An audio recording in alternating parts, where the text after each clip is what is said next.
I'm Been There, Done That. This is We're with Podcast Junkies. Been there, but I have not done it yet. Yeah, well, this is you doing it. I've been there doing that.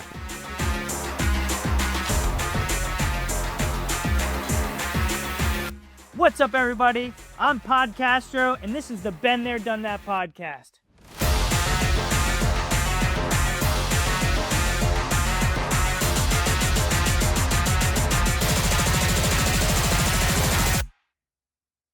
Hey, how you doing? We're back again. Guess who it is? It's the Podcastro.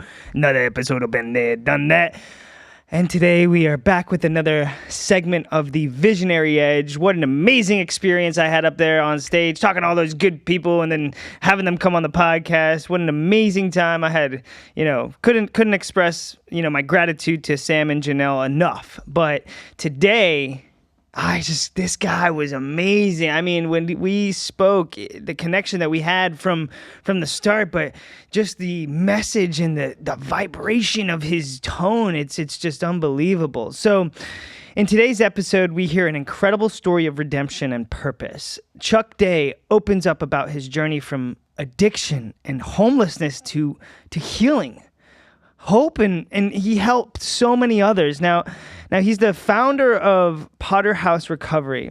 It's a behavioral health practice dedicated to guiding others through recovery.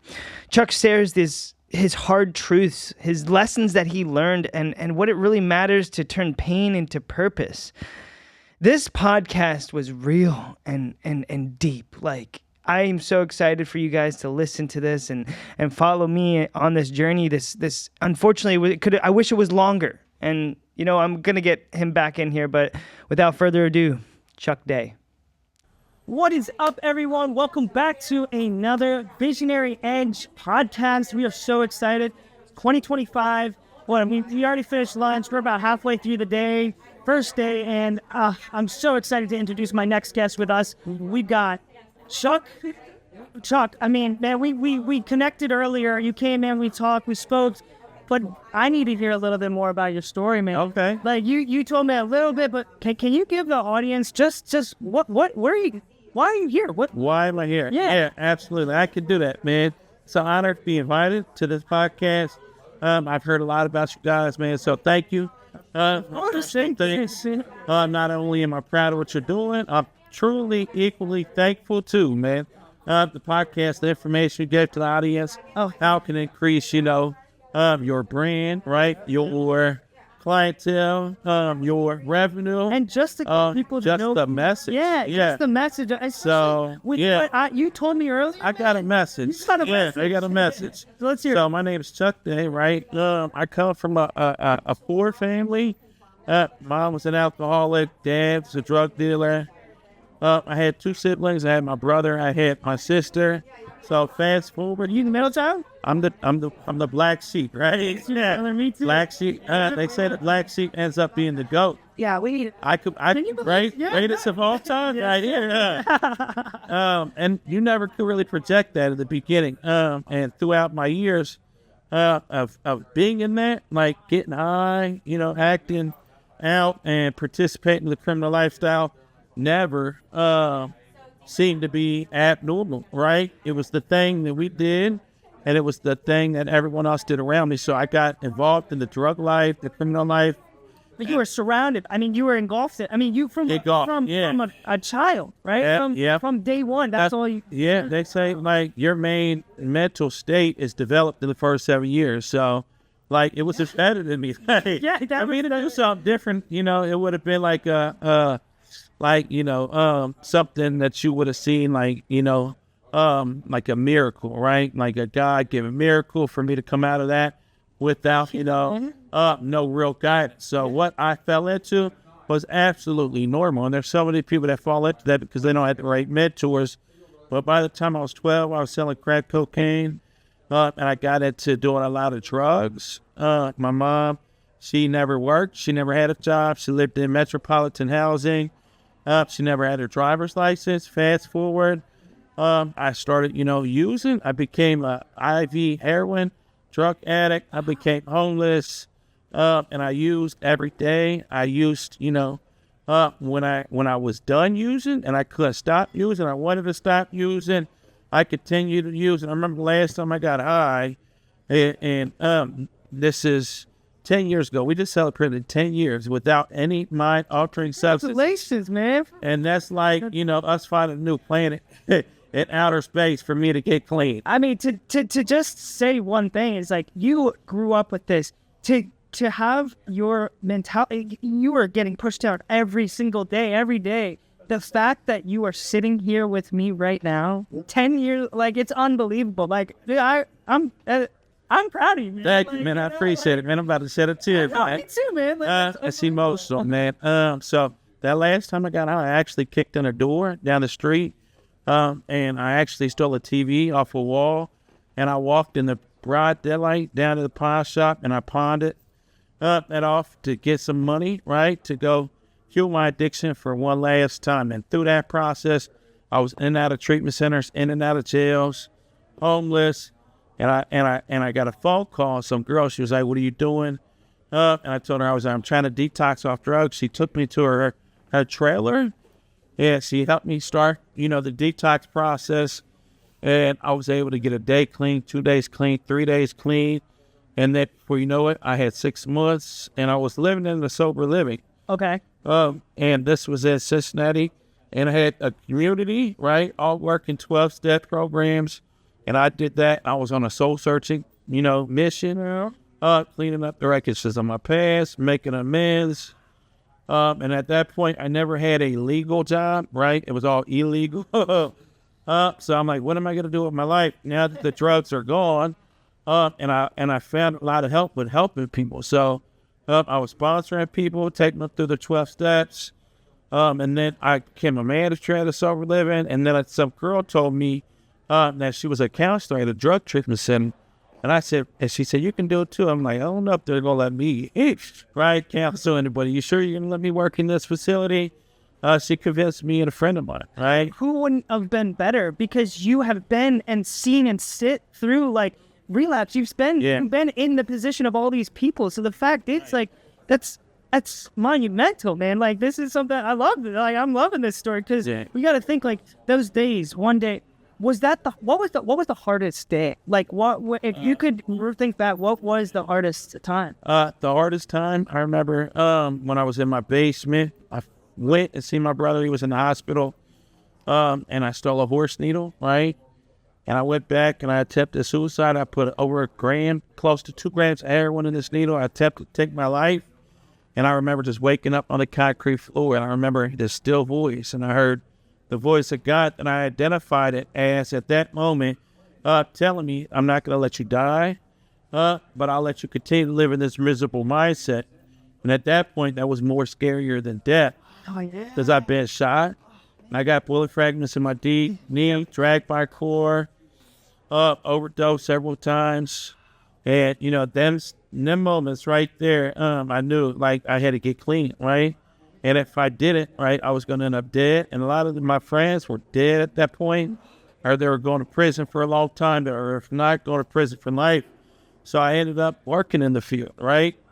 And I became a mentor, and then I had a dream of opening my own sober living, and I did that, and I was fearful that I wouldn't have anyone show up, like clientele, like residents to show up. But, since then, I pretty much have had a waiting list ever since that. Yeah. First 2 years I did that, and then I had, a dream of opening an actual treatment center, right? Yeah.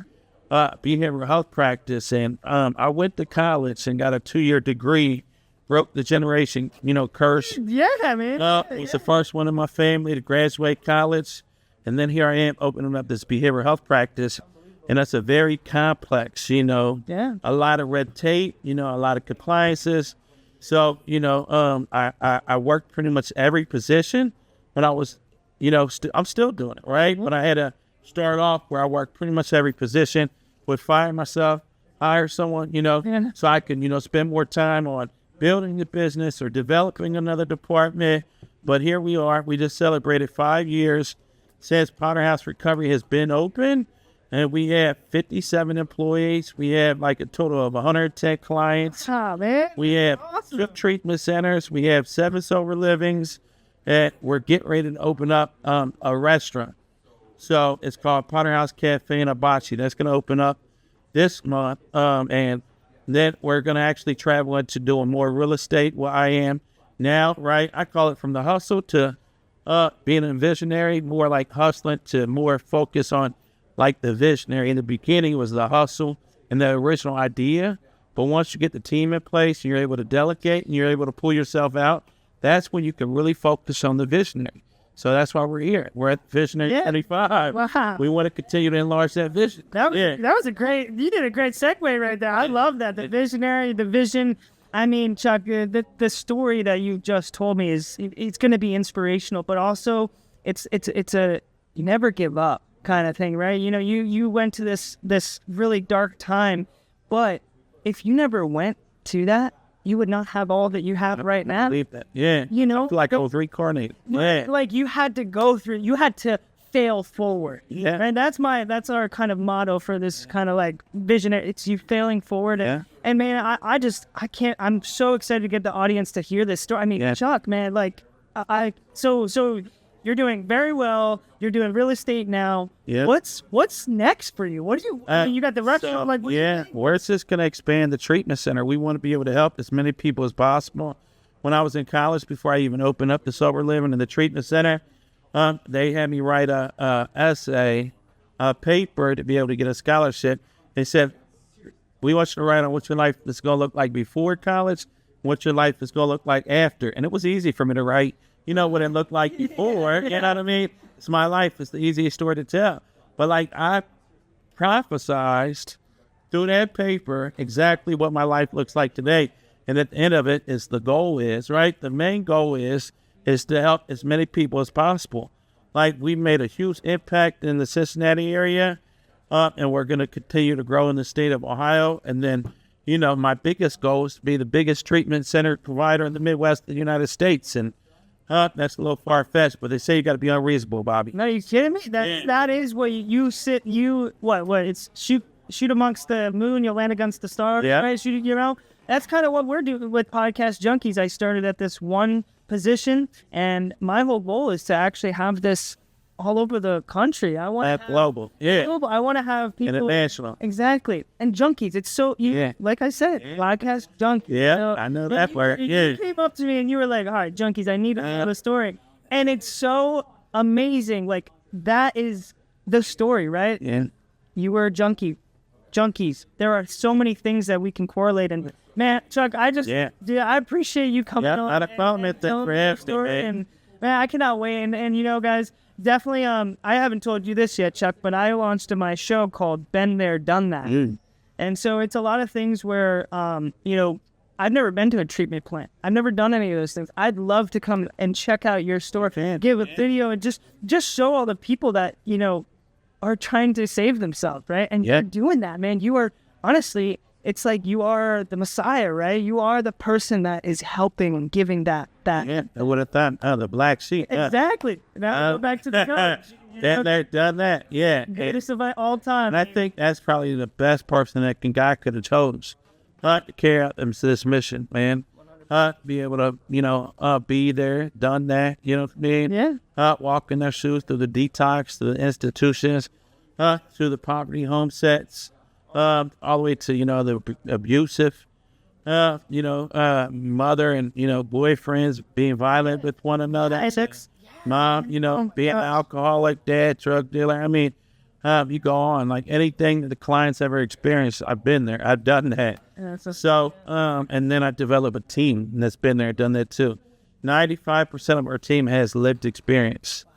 And I like to hire, you know, people that are smarter. Well, that's what I was going to say. Faster than me. So I got doctors, I got, you know, psych nurse practitioners. And always getting better, right? Always getting better. You're always improving. You're going to expand.